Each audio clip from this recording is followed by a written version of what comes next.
आज का जो हमारा आज सेशन है, हमारा सेशन स्टार्ट होता है लारावेल से। हम जो है वो आज से लारावेल स्टार्ट कर रहे हैं कि लारावेल क्या होता है, लारावेल में क्या क्या चीज़ें यूज़ होती हैं और लारावेल होता किस लिए यूज़ है।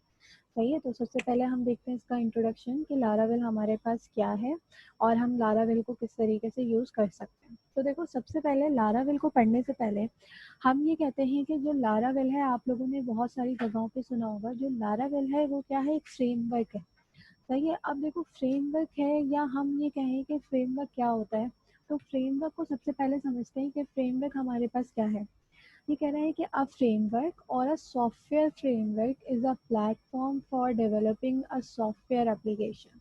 मतलब कि फ्रेमवर्क आपके पास क्या होता है, एक या तो सॉफ्टवेयर फ्रेमवर्क कह लो या फिर आप लोग नॉर्मल रूटीन में अगर फ्रेमवर्क कहो तो एक ऐसा प्लेटफॉर्म जहाँ पर आप अपनी सॉफ्टवेयर एप्लीकेशंस को क्या कर सकते हो, बना सकते हो। इसी के साथ आप क्या कर सकते हो, क्या कह रहे हैं कि it provides a foundation on which software developers can build program for a specific platform. ये क्या होती है, फाउंडेशन है प्लस सॉफ्टवेयर की, जो क्या कर सकते हैं डेवलपर, उसको यूज करके अपना स्पेसिफिक प्लेटफॉर्म के ऊपर काम कर सकते हैं। अब देखो, ये चीज़ें तो हो गई फ्रेमवर्क की। अगर मैं इसको थोड़ा आसान अल्फाज में समझाऊँ, थोड़ा सा हम रियल लाइफ एग्जांपल की तरफ जाएं, तो मैं ये कहूँ आप लोगों से कि भाई मुझे जो है वो क्या करना है, मुझे केक को बेक करना है। सही है, एक एग्जांपल है आपसे, मैंने आपसे कहा कि भाई आपके पास टाइम है इतना, आपको क्या करना है, केक बेक करना है। अब कुछ लोग क्या करेंगे कि केक बेक करेंगे तो वो पहले क्या ढूंढेंगे कि उसकी रेसिपी क्या है। सही है, वो रेसिपी ढूंढेंगे, रेसिपी में आपके पास मल्टीपल चीज़ें आ जाएंगी, फ्लावर आ जाएगा, शुगर आ जाएगा, ऑयल आ जाएगा, जो भी एक्स वाई जी उसमें केक बेक करने में या केक को बनाने में हमें जितने भी इंग्रेडिएंट्स चाहिए होते हैं, वो क्या करेगा, एक बंदा वो ढूंढना शुरू कर देगा।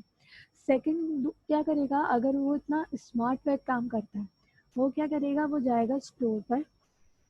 सही है, और हमारे पास क्या होता है कि बल्कि चलो एक काम ये करते हैं, इसको थोड़ा और सिंप्लीफाई कर लेते हैं।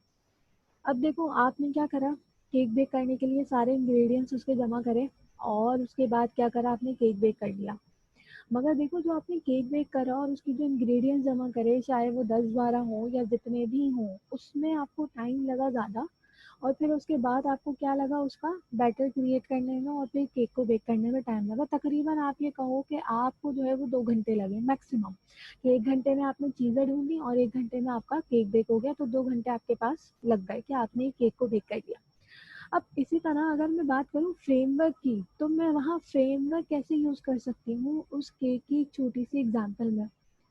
मैं क्या करा, मैं बजाय इसके कि मैं उसके इंग्रेडिएंट्स ढूंढने में 1 घंटा लगाऊं, मैं गई स्टोर पर और स्टोर पर एक वो होता है बॉक्स जिसमें केक का पूरा एक बैटर बना हुआ होता है, जो ड्राई बैटर होता है। मैंने वो खरीदा, मैं लेकर आई, उसको मिक्स किया और मैंने बेक कर लिया। मेरे पास कितना टाइम लगा, मुश्किल से लगेगा 1 घंटा। सही है, तो वो जो केक का एक बॉक्स था जो ऑलरेडी आपके पास बना बनाया ड्राई बैटर था, वो आपके पास काम क्या कर रहा है, फ्रेमवर्क का काम कर रहा है। किस तरीके से फ्रेमवर्क का काम कर रहा है कि आपने एक, अगर मैं दूसरी साइड देखूँ तो वहाँ पे आपने क्या करा, सारे इंग्रेडिएंट्स ढूंढे और काम किया और फिर सबको बैलेंस किया कि किसमें क्या चीज़ कितनी डलनी चाहिए और क्या चीज़ कैसे डलेगी। एक आपके पास दूसरा ऑप्शन क्या है कि बना बनाया चीज़ है, बनी बनाई चीज़ है, आप उसको लेकर आए और आपने क्या करा, उसको मिक्स किया और बेक कर लिया काम। तो काम सबसे आसान वाला कौन सा हुआ, जो मेरे पास वो ड्राई बैटर बना बनाया मुझे रेडीमेड मिल गया। तो वो जो बैटर का बॉक्स है या वो ड्राई जो बैटर था केक का, वो क्या है, मेरे लिए एक फ्रेमवर्क कहलाता है। सही है, इसी तरीके से हमारे पास सॉफ्टवेयर में भी बहुत सारे फ्रेमवर्क्स होते हैं जो क्या करते हैं, मेरी एप्लीकेशन को आसानी से बिल्ड करवाने के काम करते हैं। अब किस तरीके से, आप लोगों ने HTML CSS पढ़ी है, बूटस्ट्रैप पढ़ी होगी। तो हम क्या करते थे, HTML CSS से मैं नैव बार बना सकती हूँ। सही है, मैं HTML CSS से नैव बार बना सकती हूँ, रिस्पॉन्सिव नैव बार बना सकती हूँ। लेकिन वहाँ पर क्या डिफरेंस है कि अगर मैं बूटस्ट्रैप यूज़ करती हूँ तो मेरा टाइम कम लगता है। मैं क्या करती हूँ, वहाँ पर मैंने क्लास कॉल कर ली, मैंने क्या कहा कि भाई इसको रिस्पॉन्सिव कर दो, तो रिस्पॉन्सिव का काम करने के बजाय मैंने रिस्पॉन्सिव की एक क्लास यूज कर ली जो पहले से बनी बनाई क्लास है, वो प्री डिफाइंड क्लास है, और उसको मैंने क्या करा, सिर्फ कॉल करके अपने कोड को क्या कर दिया, एफिशिएंट कर लिया। अगर आप लोगों ने कभी गौर किया हो तो HTML के कोड जो नैवबार का हम बनाते हैं और जो मैं बूटस्ट्रैप का कोड बनाती हूँ, वो उसमें डिफरेंस होता है बहुत ज़्यादा, उसकी CSS का भी और उसकी code of line of code का भी। बूटस्ट्रैप वाला कोड आपके पास कम होता है और आपके पास HTML CSS वाला कोड क्या होता है, ज़्यादा होता है। क्यों ज़्यादा होता है हमारे पास, जब हमने वहाँ पे HTML और CSS पढ़ते हैं तो हमें ये कहा जाता है कि बूटस्ट्रैप HTML और CSS का क्या है, फ्रेमवर्क है। अब देखो बूटस्ट्रैप लैंग्वेज तो नहीं है ना कोई, हमने किस में अप्लाई किया था, हमने HTML CSS में ही अप्लाई किया है बूटस्ट्रैप। लेकिन वो मुझे फ़ायदा क्या दे रहा है, वो मेरे टाइम को कम कर रहा है। मतलब मैं जो फंक्शनैलिटी मैनुअल कर रही थी वो मुझे क्या दे रहा है वहाँ पर, प्री डिफाइन दे रहा है। और मुझे सिर्फ क्या करना पड़ रहा है वहाँ पर, एक काम या एक क्लास को कॉल करना पड़ रहा है, और वो मेरा काम क्या कर रहा है, सारे उसी तरीके से मैनेज कर रहा है जिस तरीके से मैं वो लंबा काम कर रही थी, पूरी CSS लगा के और रिस्पॉन्सिव वाला काम लगा के। तो ये हमारे पास किसका आ जाता है, कहलाता है फ्रेमवर्क। अब देखो फॉर एग्जाम्पल, एक एग्जाम्पल यहाँ लिखी हुई है, अ फ्रेमवर्क में include pre defined classes and function that can be used to process input, manage hardware devices and interact with system software। वही बात आ गई, क्या कह रहा है भाई, फ्रेमवर्क क्या है आपके पास, वहां पर प्री डिफाइंड क्लास होती है। प्री डिफाइंड क्लास से मुराद बूटस्ट्रैप की प्री डिफाइंड क्लासेस, हम क्या करते हैं, एक लिंक लगाते हैं ऊपर अपनी फाइल्स में, जावास्क्रिप्ट एक बूटस्ट्रैप min.css की फाइल लगाते हैं, और हम क्या लगाते हैं, कुछ जावास्क्रिप्ट की फाइल्स लगाते हैं, और हम क्या करते हैं वहाँ पर, हमें नहीं पता कि उस फाइल्स में क्या है। अगर आप लोगों ने कभी खोल के देखा हो तो वो बहुत सारी डिफाइंड प्री डिफाइंड क्लासेस और प्री डिफाइंड फंक्शन बने हुए होते हैं, जिनको हम क्या कर रहे होते हैं, यूज कर रहे होते हैं। और उनको यूज करके क्या कर सकती हूँ मैं, अपना जो इनपुट है उसको मैनेज कर सकती हूँ। हार्डवेयर डिवाइसेस से मुराद कि अगर मैंने उसको मोबाइल वर्जन के ऊपर खोलते हैं आप वेबसाइट, तो वो मोबाइल वर्जन के ऊपर कंप्रेस हो जाती है। अगर आप उसको वेब के ऊपर खोलते हो तो क्या हो जाती है, वेब के ऊपर कंप्रेस हो जाती है। ये सारा काम आप लोग कर कर आए हुए हैं, तो आपको थोड़ा सा आइडिया होगा HTML CSS से रिलेटेड का। तो वो सारी चीज़ें हमारे पास कहा जाती है, फ्रेमवर्क में आ जाती हैं। बूटस्ट्रैप हमने कभी भी नहीं कहा कि वो एक लैंग्वेज है। हम क्या कहते हैं, बूटस्ट्रैप एक फ्रेमवर्क है HTML और CSS का, जो हमारी चीज़ों को रिस्पॉन्सिव करने के काम करता है। हमने बूटस्ट्रैप में कोई भी ऐसी चीज़ नहीं पढ़ी जहाँ पर हमें ये बताया जाए कि भाई ये टैग है बूटस्ट्रैप का, या ये जो है ना वो हमारे पास फंक्शन है बूटस्ट्रैप का। हम क्या कहते हैं भाई, बूटस्ट्रैप की ये एक क्लास है, और ये क्लास क्या करेगी, आपका रिस्पॉन्सिव बनाएगी। तो क्या है, वहाँ पर प्री डिफाइंड क्लासेस होती हैं जिनकी फंक्शंस को हम यूज करके अपनी चीज़ों को क्या कर सकते हैं, अच्छे तरीके से परफॉर्म करवा सकते हैं। अब आ जाओ थोड़ा सा और फ्रेमवर्क को देख लेते हैं, क्या कह रहा है, framework provide set of rules and regulation for developing a software. सही है। अब क्या कह रहा है कि भाई फ्रेमवर्क आपके पास क्या कर रहा है, एक set of rules and regulation को डिफाइन कर रहा है। Set of rules and regulation से मुराद आपको ये बताया जाए कि अगर आपको ये काम करना है तो आपको ऐसे तरीके से काम करना होगा, तो आपका काम क्या हो जाएगा, आसानी से हो जाएगा। अब आप ये कहो कि नहीं भाई मुझे तो ऐसे नहीं करना, मुझे दूसरे तरीके से करना है, तो ऐसा पॉसिबल नहीं होता, क्योंकि जब आप किसी भी फ्रेमवर्क को यूज करते हो, अब इसकी एग्जांपल क्या आ गई, वही केक वाली एग्जांपल आ गई। अगर मैं कहूँ जो आपने बना बनाया ड्राई बैटर लेकर आए केक का, आप उसको लाते के साथ ही मिक्स नहीं करेगा, आप उसको डायरेक्ट बेक कर देगा, तो आप बोलेंगे क्या हो गया मिस, ऐसा थोड़ी होगा। ऐसे तो हम करते ही नहीं है काम, हम तो उसको बैटर को लेकर आएंगे, फिर हम उसको मिक्स करेंगे, थोड़ा सा उसको क्या करेंगे, वेट बैटर बनाएंगे, उसके बाद केक बेक करेंगे। ऐसा तो नहीं है ना वो बॉक्स लेकर आऊँ और बॉक्स पूरा का पूरा ओवन के अंदर रख दूँ, तो ऐसा नहीं होता और ना आप ऐसा करेंगे। तो इसी तरीके से जब हम फ्रेमवर्क की बात करते हैं ना, तो फ्रेमवर्क भी यही कहता है कि भाई कुछ रूल्स और रेगुलेशन है या कुछ स्टेप्स हैं जिनको आप फॉलो करते हुए अपना सॉफ्टवेयर क्या कर सकते हैं, डेवलप करवा सकते हैं। इसी के साथ क्या कह रहे हैं कि framework provides an architecture to develop software in structural and logical manner. फिर क्या कह रहा है कि जो फ्रेमवर्क्स होता है आपके पास, जो आपका आर्किटेक्चर है उसको डेवलप करने के लिए एक स्ट्रक्चरल एंड लॉजिकल मैनर में काम करता है। किस तरीके से लॉजिकल मैनर से मुराद, कि आप ये कहो कि अगर आपने वही सेम लॉजिकल मतलब कि अगर मैं कहूँ वो जो पूरा बॉक्स है वो लाके ऐसे ही ओवन में रख दो, तो लॉजिकल तो नहीं है ना, वो इलॉजिकल काम हो जाता है। आप कहेंगे भाई ऐसे नहीं होता, आप इसको थोड़ा सा क्या करें, लॉजिकल थिंकिंग सोचें। अगर मैं पूरा बॉक्स लाके रख दूंगा तो केक कहाँ बेक होगा, तो वो क्या है, थोड़ा लॉजिकल है। स्ट्रक्चरल से मुराद आप क्या करोगे, उसको बॉक्स के एज इट इज तो नहीं रख दोगे, आप क्या करोगे, उसको ऐसी चीज में रखोगे जहाँ पर वो बेक हो सके, या ऐसा कोई पैन लोगे या जो भी एक्सरसाइज। तो ये क्या है, उसका स्ट्रक्चर और लॉजिकल मैनर की फॉर्म में काम करता है। फिर बहुत सारे फ्रेमवर्क जो होते हैं हमारे पास, मैं सिर्फ एक की बात नहीं करी, बहुत सारे जो फ्रेमवर्क हैं वो हमारे पास किसके ऊपर काम करते हैं, एमवीसी के ऊपर। एमवीसी आप लोग पढ़कर आए होगे, जो हमारे पास क्या है, मॉडल, व्यू एंड कंट्रोलर। अब देखो एमवीसी में हमारे पास, अगर मैं बात करूँ कि आप लोगों ने ASP.NET पढ़ी, उसके हमने दो फ्रेमवर्क्स पढ़े थे। एक हमने क्या पढ़ा था, वेब फॉर्म्स, और एक हमने क्या करे थे, आपके पास क्या था, ASP.NET MVC, और फिर हमारे पास क्या था, ASP.NET MVC कोर। तो ये दोनों क्या हैं, फ्रेमवर्क हैं। किसके फ्रेमवर्क हैं, ASP.NET के फ्रेमवर्क हैं।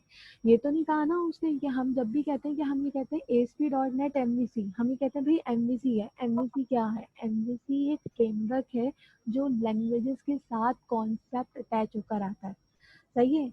अब देखो एमवीसी का कॉन्सेप्ट क्या है। एमवीसी का कॉन्सेप्ट ये है कि एमवीसी में हमारे पास एम मीन्स होता है मॉडल, वी मीन्स हमारे पास व्यू, और सी मीन्स क्या होता है, कंट्रोलर। अब देखो मॉडल मेरे पास क्या होगा कि जो मेरा डेटाबेस का काम है या मेरी जो डेटाबेस की चीजें हैं वो सारी की सारी हम कंसीडर करते हैं, उसको क्या, मॉडल कंसीडर करते हैं।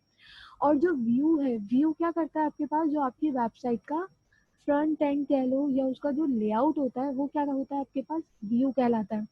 अब देखो मैंने ये कहा, या हम ये तो, हम अगर कॉन्सेप्ट के ऊपर सोचें कि हम अगर एक नॉन, ये कह लो कि नॉन सॉफ्टवेयर इंजीनियर अगर बात करें, तो हम ये सोचते हैं कि भाई जो आपकी वेबसाइट होती है, हम उसके ऊपर कोई फॉर्म होता है, फॉर्म के ऊपर क्लिक करते हैं और क्लिक होने के बाद हमारा क्या हो जाता है, डेटाबेस में डाटा चला जाता है, सेव हो जाता है। किस तरीके से आप लोग आईडीज बनाते हो, सही है, आप सोशल मीडिया यूज करते हो, आपने क्या करा, अपना लॉगिन किया या आपने साइन अप किया, तो साइन अप करने के बाद क्या होता है, व्यू है ना, एक आपका फॉर्म आ गया, आपने व्यू के ऊपर क्या किया, अपना साइन अप किया। अब देखो साइन अप जो आपने फॉर्म किया है, उस फॉर्म में से डेटा उसकी डेटाबेस में ले जाने का काम कौन करता है, उसके बीच एक कंट्रोलर करता है, जो आपके मॉडल और व्यू को कनेक्ट करवाने के काम करता है। ऐसा हरगिज डायरेक्टली नहीं होता कि आप जो है वो भी जो भी फॉर्म फिल कर रहे हैं आपने उसमें साइन अप किया और डायरेक्ट डेटाबेस में चला जाए, ऐसा नहीं होता। सही है। ये क्या करता है, मॉडल और व्यू आपस में इनडायरेक्टली कनेक्टेड होते हैं, मगर इनडायरेक्टली कनेक्टेड होने के साथ साथ हमारे पास यहाँ पर क्या होता है, कंट्रोलर उनको क्या कर रहा होता है, वहाँ पर होल्ड कर रहा होता है। तो ये हमारे पास क्या है, हमारे पास फ्रेमवर्क का कॉन्सेप्ट। अब हम आगे बढ़ते हैं, फ्रेमवर्क आप लोगों को समझ में आ गया होगा। अब हम आगे बढ़ते हैं लारावेल के ऊपर। अब देखो लारावेल क्या है, यहाँ पर पहली लाइन लिखी है कि Laravel is a PHP based framework for building high end web application using its significant and graceful syntaxes. क्या कह रहा है कि लारावेल आपके पास क्या है, PHP का एक फ्रेमवर्क है। PHP से हम क्या कर रहे थे, अपनी डायनामिक वेबसाइट्स को बनाते थे, और लारावेल क्या कर रहा है, PHP को एक फ्रेमवर्क प्रोवाइड कर रहा है ताकि आप उसके साथ क्या कर सकें, एक हाई एंड की वेबसाइट या एप्लीकेशन बना सकें, और एक अच्छे सिंटेक्स के साथ। सही है। ग्रेसफुल सिंटेक्स मीन्स कि जिस तरीके से हम PHP का कोड लिखते थे उससे थोड़ा सा अच्छा, ग्रेसफुल मीन्स कि अच्छा दिखने वाला कोड हम क्या कर सकते हैं, काम कर सकते हैं। फिर ये कह रहा है, it come with a robust collection of tools and provide application architecture. अब जब हम लारावेल के ऊपर बात करते हैं तो उसमें कलेक्शन ऑफ टूल्स होते हैं जो आपकी एप्लीकेशन को प्रोवाइड करते हैं बनाने के लिए। किस तरीके से, आपने कहा कि भाई हम कोई एक डायनामिक वेबसाइट बनाना चाह रहे हैं जिसका जो कॉन्सेप्ट है वो क्या हो, आपका ई कॉमर्स टाइप हो। तो अब ई कॉमर्स टाइप की वेब एप्लीकेशन को बनाने के लिए आपके पास क्या होता है, बहुत सारी ऐसी टेक्निक्स चाहिए होती है जो आपको वहाँ पर क्या करनी होती है, अप्लाई करनी होती है। तो लारावेल क्या कहता है कि भाई मेरे पास बनी बनाई चीज़ें हैं, आप उसको क्या करो, सिर्फ कॉल करवाओ और अपना काम क्या कर सकते हो, वहाँ पर कर सकते हो आसानी से। देन इसी के साथ यहाँ पर जैसे कि मैंने कहा कि इसमें जो है वो क्या होती है, जैसे कि आपके पास ASP.NET आपके पास आ जाती है, टेक्नोलॉजीज हमने पढ़ी। फिर हमारे पास देखो, अब हमारे पास जब हम लारावेल की बात करते हैं ना, तो देखो लारावेल जो है वो PHP का फ्रेमवर्क है। अब आप लोग बोलोगे भाई PHP का तो इससे पहले कोई फ्रेमवर्क होता था या नहीं होता था, तो हम अगर ये कहें कि इससे पहले तक, लारावेल से पहले तक भी आपका PHP का एक फ्रेमवर्क होता था, जो हमारे पास क्या होता है, कोड इग्निटर, जो मैंने यहाँ पे लिखा है। इससे पहले तक अगर लारावेल नहीं आया था, इंट्रोड्यूस नहीं हुआ था, या इतना कह लो इतना कॉमनली यूज नहीं हुआ था, उससे पहले तक जो लोग हमारे पास डेवलपर रिक्वायर्ड होते थे वो होते थे किसके, कोड इग्निटर के। कोड इग्निटर उस वक्त बहुत ज़्यादा मोस्ट इम्पॉर्टेंट था एज अ डेवलपर। लेकिन अगर आप लोग ने अब लारावेल को पढ़ लिया है, या आप लारावेल को पढ़ लें, तो इस वक्त लारावेल की डिमांड ज़्यादा है मार्केट रेंज में। तो मैं आप लोगों को सजेस्ट करूंगी कि इस लारावेल को लाजमी पढ़ें, ताकि आप लोगों को क्या हो, काम करना है। लारावेल कोई हार्ड एंड फास्ट रूल नहीं है। अगर आप लोगों को वेबसाइट का कॉन्सेप्ट पता है तो आप इसको कर लोगे काम। आपको पता है नैवबार होता है, आपको पता है फुटर होता है, आपको पता है कंटेंट होता है, और जो कंटेंट होता है वो क्या होता है, मल्टीपल चेंज हो रहा होता है, डायनामिक होता है, एंड सो ऑन, डेटाबेस का काम। तो आपके लिए लारावेल कुछ भी नहीं है, सिर्फ क्या है आपके पास, थोड़ा सा कह लो कि जब हम फ्रेमवर्क के ऊपर बात करते हैं तो उनका सिंटेक्सेस अलग होते हैं, उनकी एप्लीकेशन बनाने का तरीका अलग होता है, एंड सो ऑन। इसके अलावा मतलब ये कह लो, जो आपने शुरू से लेके आखिर तक जो एक वेबसाइट का कॉन्सेप्ट पढ़ा है ना, वो वेबसाइट का कॉन्सेप्ट एज इट इज रहता है। सही है, तो ये हमारे पास क्या है, लारावेल का काम। फिर कह रहा है, it facilitate developer by saving huge time and help reduce thinking and planning to develop the entire website from scratch. Laravel क्या करता है आपको, कि आपको स्क्रैच से वेबसाइट बनानी नहीं पड़ती। स्क्रैच से वेबसाइट बनाने से मुराद कि आप इंडेक्स का पेज बनाएं और आप जो है वो उसमें कोडिंग लिखें, फिर आप उसमें मल्टीपल काम करें। लारावेल कहता है कि आप जब भी अपनी एक पहली प्रोजेक्ट बनाएंगे या पहला प्रोजेक्ट बनाएंगे, तो मैं आपको क्या दूंगा, मल्टीपल फाइल स्ट्रक्चर्स वहाँ पे दूंगा आपके प्रोजेक्ट के अंदर। आपको सिर्फ क्या करना होगा, उसमें अपना काम करना होगा। मतलब क्या है कि आपको उस फॉरन ये कह लो जीरो से लेकर चलना नहीं पड़ेगा। आप वहाँ पे क्या कर सकते हो, डायरेक्टली अगर मैंने सिर्फ एक फोल्डर भी बना दिया, या मैंने लारावेल का एक ये कह लो डमी या एम्प्टी प्रोजेक्ट भी बना लिया, तो वो आपको एक ये कह लो पेज बना के देता है फॉर सैम्पल। सही है, तो लारावेल को हमारे लिए काम करने के लिए हमें स्क्रैच से काम करना नहीं पड़ता। फिर देखो इसी के साथ कुछ थोड़े से मोस्ट इम्पॉर्टेंट है, कि लारावेल में जो हमारे पास PHP का फ्रेमवर्क है, लारावेल ये एक ओपन सोर्स है। ओपन सोर्स से मुराद क्या है, कि आपको इसके कोड और इसकी जो फंक्शनैलिटीज़ है, या इसके जो सॉफ्टवेयर हैं, या इसके जो पैकेजेस हैं, वो आपको क्या मिल जाएंगे, नेट पे इजीली मिल जाएंगे। तो आपको उसमें टेंशन लेने की ज़रूरत नहीं है कि आप इसको करोगे कैसे या आपको मिलेंगे कैसे। तो लारावेल आपके पास क्या एक ओपन सोर्स है, तो ओपन सोर्स जो भी लैंग्वेज होती है वो आपको इजीली अवेलेबल होती है ओवर द इंटरनेट।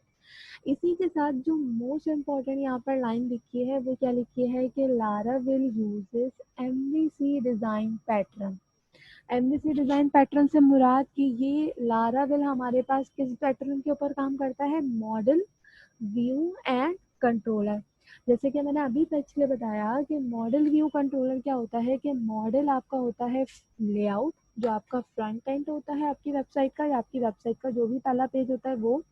मॉडल क्या होता है, आपका डेटाबेस, जहाँ पर आप अपनी चीज़ों को कंट्रोल करते हो या उसमें सेव करते हो। कंट्रोलर क्या होता है, कि इन दोनों को आपस में कनेक्ट कराने के काम करता है क्या, कंट्रोल। ठीक है, इसी के साथ लारावेल, जैसे मैंने अभी बात करी कि लारावेल से पहले भी हमारे पास और ऑल्टरनेटिव फ्रेमवर्क मौजूद थे, जिसमें सबसे पहला जो था वो था केक PHP, जो कि अब क्या हो चुका है, बिल्कुल ख़त्म हो चुका है, कोई इसको यूज़ नहीं करता। लेकिन अभी फ़िलहाल कोड इग्निटर में काम हो रहा है। मैं ये नहीं कह रही कि कोड इग्निटर जो है वो ख़त्म हो गया, अब सिर्फ लारावेल ही चल रहा है, नहीं, ऐसा नहीं है। जिन जगहों पर कोड इग्निटर के ऊपर काम हो रहा था, वो लोग भी क्या कर रहे हैं, अपग्रेड करवा रहे हैं अपनी चीज़ों को लारावेल के ऊपर, क्योंकि इस वक्त लारावेल जो है वो मोस्ट इम्पॉर्टेंट फ्रेमवर्क चल रहा है PHP के ऊपर। अगर आपको PHP पे काम करने में मज़ा आता है, तो आप उसको PHP कोर के साथ उसको लारावेल में ज़्यादा एक्सप्लोर करें, तो आपका क्या है, वहाँ पर फ़ायदा होगा बहुत ज़्यादा। अब इसी के साथ हम इसको डाउनलोडिंग मैंने यहाँ पर बता दी है कि डाउनलोडिंग कैसे करते हैं। तो मैं एक और बता देती हूँ कि अगर डाउनलोडिंग आप लोगों को करनी हो तो आपके पास जैम सर्वर या वैम सर्वर होना चाहिए। कंपोजर की फाइल हमने डाउनलोड करी थी जिसमें हम क्या कह रहे थे कि डिपेंडेंसी मैनेजर है किसका, पीएचपी का। कंपोजर क्या करता है कि आपको लारावेल के पैकेजेस को डाउनलोड करने का काम करता है। सही है, तो कंपोजर का काम क्या होगा आपके पास इंपॉर्टेंट होगा। टेक्स्ट एडिटर हम जो यूज़ करेंगे वो विजुअल स्टूडियो कोड यूज़ करेंगे, लेकिन इसके अलावा भी आप क्या कर सकते हैं, यूज़ कर सकते हैं। सही है, और एक गिट बैश कर लीजिएगा। गिट बैश किस लिए, ताकि अगर आप लोगों को गिटहब वगैरह पे अपनी जो है वो ये कह लें कि वेबसाइट वगैरह अपलोड करानी हो गिटहब के ऊपर, तो आप इसको गिट बैश के साथ काम करना। तो हम यहाँ पे क्या करते हैं कि आप लारावेल इंस्टॉल कर लेते हैं। लारावेल को इंस्टॉल हमने कर चुके हैं, तो अब हम आ जाते हैं इसकी प्रैक्टिकली एग्जाम्पल के ऊपर। तो अब देखो, जब कंपोजर आप लोग इंस्टॉल कर लो तो यहाँ पर जो है वो चेक करने के लिए, जैसे कि मैंने अभी बताया था कि कंपोजर लिखना कहाँ पर, सीएमडी में। सीएमडी मतलब अपने कमांड प्रॉम्प्ट में, तो आपको बता देगा वो कंपोजर इंस्टॉल हो गया है या नहीं। इसी के साथ लारावेल को इंस्टॉल करने के लिए आप क्या करेंगे, composer global required Laravel slash installer, ये कहाँ लिखोगे, वहीं टर्मिनल में लिखना चाहो, मतलब कमांड प्रॉम्प्ट में लिखना चाहो कमांड प्रॉम्प्ट में लिख लो, कोई मसला नहीं। अब देखो, दो कमांड है लारावेल प्रोजेक्ट बनाने के, सही है, और ये प्रोजेक्ट कहाँ पे बनाओगे मैं भी बताती हूँ आप लोगों को। दो कमांड है, पहला क्या कहता है लारावेल न्यू और प्रोजेक्ट का नाम। तो आपको क्या करेगा, वो लारावेल का एक प्रोजेक्ट बना के दे देगा, प्रोजेक्ट फोल्डर बना के दे देगा। नेक्स्ट क्या है कि अगर आपको कंपोजर के थ्रू बनानी है फाइल, या आपको अपना कंपोजर के थ्रू बनाना है, तो उसकी जो कमांड होगी वो क्या होगी, यहाँ पर composer create project prefer this Laravel slash Laravel, और ये जो मैंने ब्लॉग लिखा है, ये ब्लॉग की जगह आप क्या लिखोगे, अपने प्रोजेक्ट का नाम लिखोगे। अब हम आ जाते हैं इसको प्रैक्टिकली एग्जाम्पल देख रहे हैं कि हमें अगर लारावेल का प्रोजेक्ट बनाना हो तो हम उसको कैसे बनाएंगे। ये मैं आ गई अपने विजुअल स्टूडियो कोड पे। ये विजुअल स्टूडियो कोड मैंने क्यों यूज़ किया है, क्योंकि यहाँ पर मेरे पास क्या है कि टर्मिनल मुझे मिला हुआ होता है, तो मैं यहाँ पर मेरे लिए आसानी होती है कि हम यहाँ से डायरेक्टली टर्मिनल खोल लें। टर्मिनल से मुराद जो हम कमांड प्रॉम्प्ट पे कमांड लिखेंगे वो हम यहाँ पे भी लिख सकते हैं। अब इससे पहले कि हम कोई फर्दर काम करें, अब पीएचपी का काम है ना, तो हम क्या करेंगे, अपने विजुअल स्टूडियो को htdocs के फोल्डर में जाके क्या करवा देंगे, ओपन करवा लेंगे।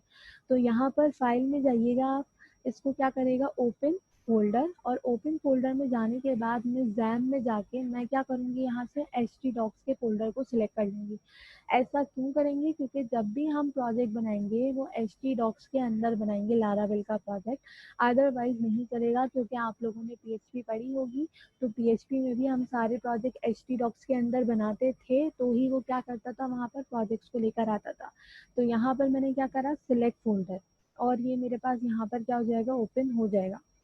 तो यहाँ पे देखो, ये htdocs के कितने फोल्डर लेकर आ रहा है, सारे फोल्डर लेकर आ रहा है। अब मुझे क्या करना है, प्रोजेक्ट बनाना है, तो मैं यहाँ पर मैन्युअली खुद से जाके फोल्डर नहीं बनाऊंगी। मैं यहाँ पे क्या करूँगी, मैं यहाँ टर्मिनल के साथ बनाऊंगी। किस तरीके से, मैं यहाँ टर्मिनल में गई और मैंने लिखा न्यू, सही है, न्यू टर्मिनल। न्यू टर्मिनल में जाने के बाद इसका अगर आप पाथ देखें तो पाथ क्या आ रहा है, सी में, जैम में, और कहाँ है, htdocs में। अगर आपके पास ये पाथ ना आए तो आप उसको कर सकते हैं चेंज, सही है। लेकिन जिस तरीके से अगर मैंने ओपन करा लिया है प्रोजेक्ट को, तो आप भी यहाँ पर इसी तरीके से पहले ये फोल्डर ओपन करा लेगा, ताकि आपको प्रोजेक्ट का पता चल जाए।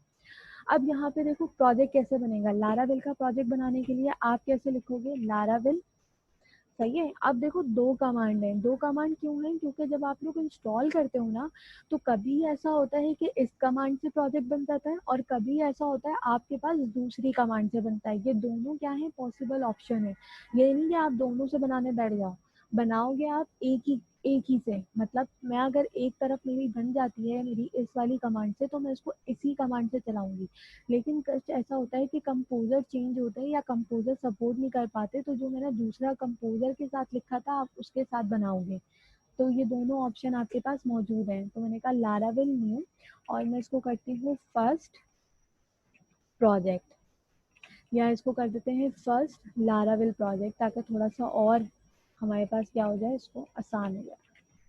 सही है, मैंने कहा फर्स्ट लारावेल प्रोजेक्ट और मैं यहाँ पे जाके एंटर करूंगी, तो ये मुझे पैकेजेस इंस्टॉल करके देगा बहुत सारे। सही है, तो ये थोड़ा टाइम लगेगा, पहली दफ़ा आप जब अपनी एप्लीकेशन को रन करते हो तो आपको ये बहुत सारे पैकेजेस और फोल्डर वगैरह रन करके देता है, तो थोड़ा सा टाइम लगेगा इसको फर्स्ट टाइम बनाने में, जब आप प्रोजेक्ट बनाओगे तो।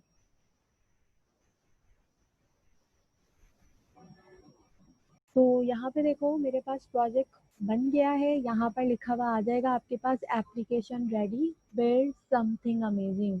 इसका मतलब क्या है कि आपका लारावेल का प्रोजेक्ट बन गया। अब देखो यहाँ पर लारावेल का प्रोजेक्ट कहाँ पर बना है, देखो मैंने क्या बात दिया था कि मेरा जैम में जाके एच टी डॉक्स में जाके किस नाम से बनना चाहिए, फर्स्ट लारावेल प्रोजेक्ट।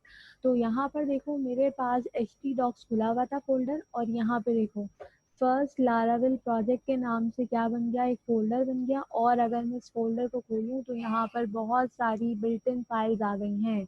अब इन फाइल्स या इनकी एप्लीकेशन का स्ट्रक्चर किस तरीके से होगा उसको हम फिर नेक्स्ट उसमें वीडियो में कंटिन्यू करेंगे।